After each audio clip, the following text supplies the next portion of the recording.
नमस्कार, मैं विष्णु शर्मा आप सभी का आपके ही अपने चैनल विष्णु एडीपी में हार्दिक स्वागत करता हूं। आप सभी को स्वतंत्रता दिवस की हार्दिक शुभकामनाएं। Happy independence day.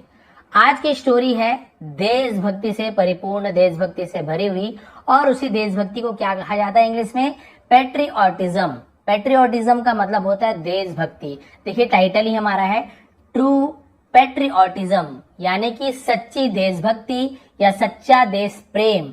और आज की स्टोरी जो है नेताजी सुभाष चंद्र बोस पर आधारित है कि उन्होंने कैसे अपनी देशभक्ति दिखाई। बहुत ही छोटी स्टोरी, बहुत ही छोटी है, लेकिन क्योंकि आज आप सभी को पता है हम स्वतंत्रता दिवस मना रहे हैं, इसलिए स्टोरी लाना जरूरी था।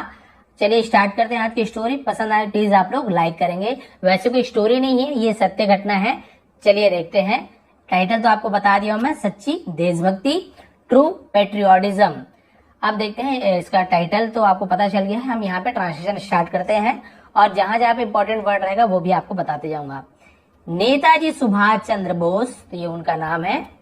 रिटर्न यानी लौटे, ठीक है।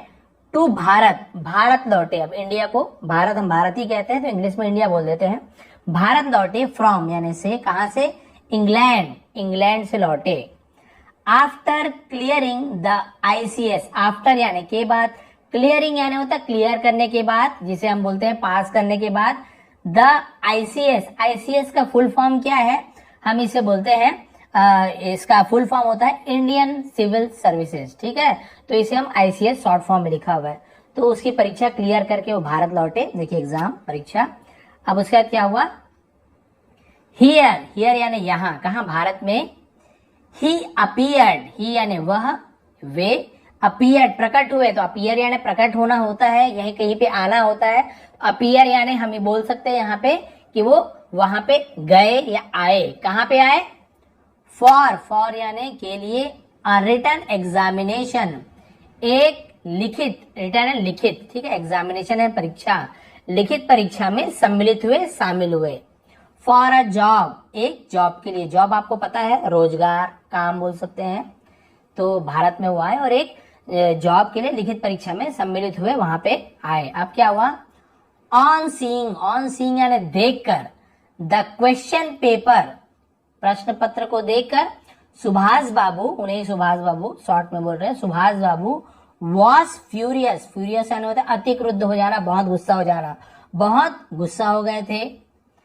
वन ऑफ द क्वेश्चंस यानी क्वेश्चंस, वन ऑफ द मतलब उनमें से, किनमें से? क्वेश्चंस, सवालों में से एक। तो भाई प्रश्नों में से एक प्रश्न कैसा था? वॉज अ पैराग्राफ, वॉज यानी था, एक पैराग्राफ था। पैराग्राफ आप सभी को पता है, जैसे हम अभी एक पैराग्राफ पढ़ रहे हैं, उसे हिंदी में वैसे अनुच्छेद कहते हैं ना, कि पैराग्राफ आप सभी समझते हैं। तो उसमें एक पैराग्राफ था उस सवाल में, फॉर ट्रांसलेशन, ट्रांसलेशन करने के लिए था। जैसे हम बोलते हैं ना ट्रांसलेशन कीजिए इसका इंग्लिश टू हिंदी, वैसे ट्रांसलेशन के लिए पैराग्राफ दिया हुआ था। लेकिन उसे देख के वो बहुत ज्यादा गुस्सा हो गए। क्यों हो गए? देखिए अभी आपको पता चलेगा। अ सेंटेंस यानी एक वाक्य, सेंटेंस यानी वाक्य, पूरा वाक्य।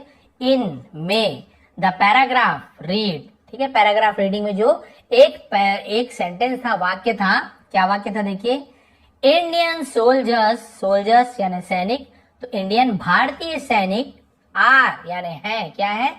जनरली यानी आमतौर पर, सामान्य तौर पर, डिसऑनेस्ट, डिसऑनेस्ट का मतलब होता है, हम इसे डिसऑनेस्ट कहेंगे, एस साइलेंट होता है, ऑनेस्ट नहीं पढ़ेंगे, ऑनेस्ट, ठीक है। डिसऑनेस्ट का मतलब होता है बेईमान। तो देखिए वहां पे क्या लिखा है पैराग्राफ, कि भारतीय सैनिक सामान्य तौर पर बेईमान है। देखिए कितनी बड़ी बात उसने लिख दी और कितनी गलत बात उसमें लिखा हुआ है, वो भी भारत के एग्जामिनेशन परीक्षा, क्योंकि वहां पे विदेशियों का राज रहता था।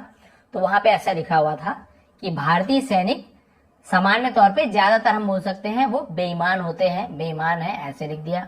सुभाष चंद्र बोस ने इस पैराग्राफ को पढ़ा, क्वेश्चन को पढ़ा। अब क्या हुआ?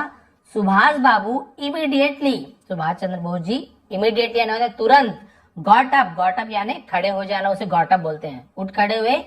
फ्रॉम हिज सीट, फ्रॉम यानी से, हिज यानी उनके, लेकिन हम अपने भी बोल सकते हैं, सीट, अपने, सीट यानी होता है वही बैठने की जगह, कुर्सी बोल सकते हो।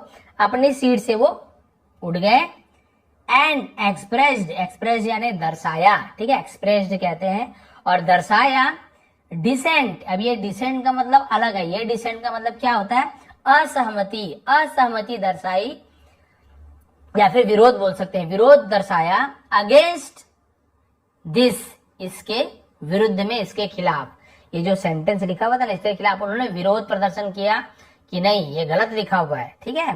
ही सेड, उन्होंने कहा, भाई ही यानी वह या उसने होता है, लेकिन हम सम्मान देते हैं अपने से बड़े को तो हम उन्होंने बोलते हैं, जबकि उन्होंने प्लूरल है, लेकिन आप सभी को पता ना सम्मान है, उन्होंने ऐसे बोल रहा हूं। उन्होंने कहा टू द इनविजिलेटर, इनविजिलेटर का मतलब क्या होता है, हिंदी में हम उसे बोलते हैं निरीक्षक, जो भाई वहां पे जैसे हम एग्जाम दे रहे हैं तो वहां पे खड़े होकर देखते हैं कोई नकल तो नहीं मार रहा है, कोई कुछ तो नहीं कर रहा है, पेपर बांटता है ना, इसे हम इन्विजिलेटर कहते हैं। मेरी बहुत बार ड्यूटी लगती है, ऐसे नवोदय वगैरह परीक्षा में लगती रहती है।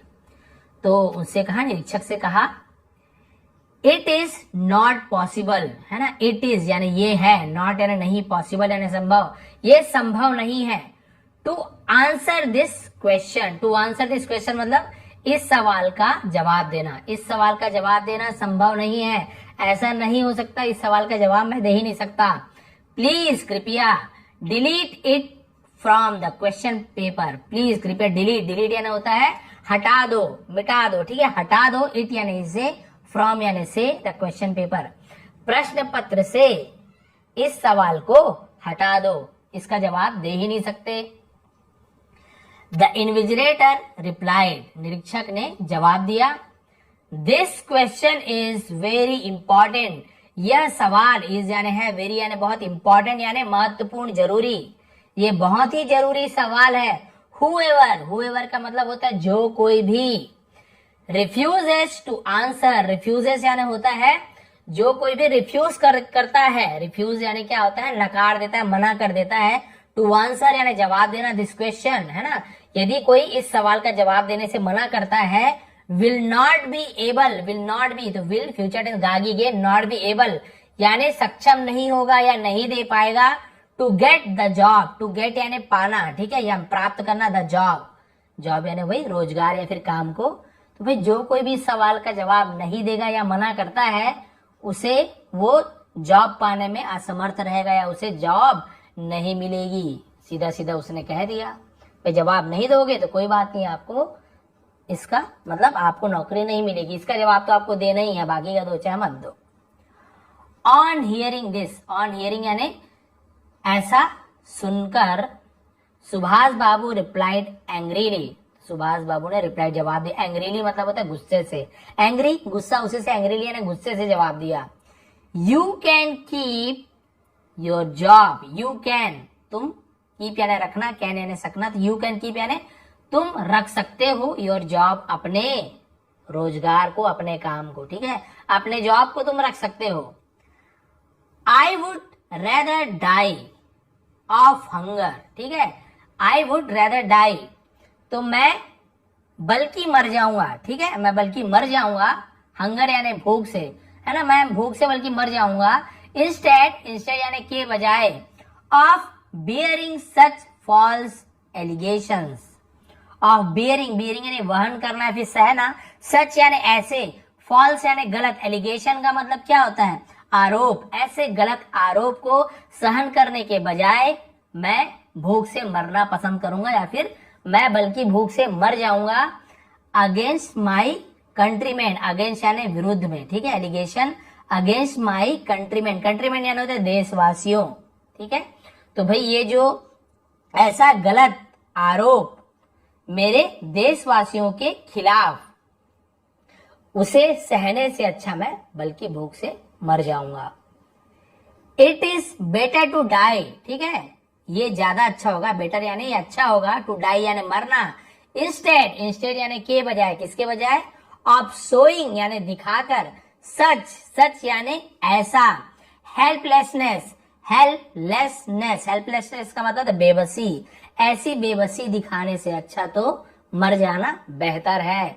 सेइंग दिस, ऐसा कहकर Subhash Babu left the examination hall, Subhash Chandra Bose ने लेफ्ट यानी छोड़ दिया या वहां से चले गए को भी हम लेफ्ट बोलते हैं। एग्जामिनेशन हॉल जिसे हम परीक्षा कक्ष कहते हैं, परीक्षा कक्ष को छोड़कर वहां से चले गए।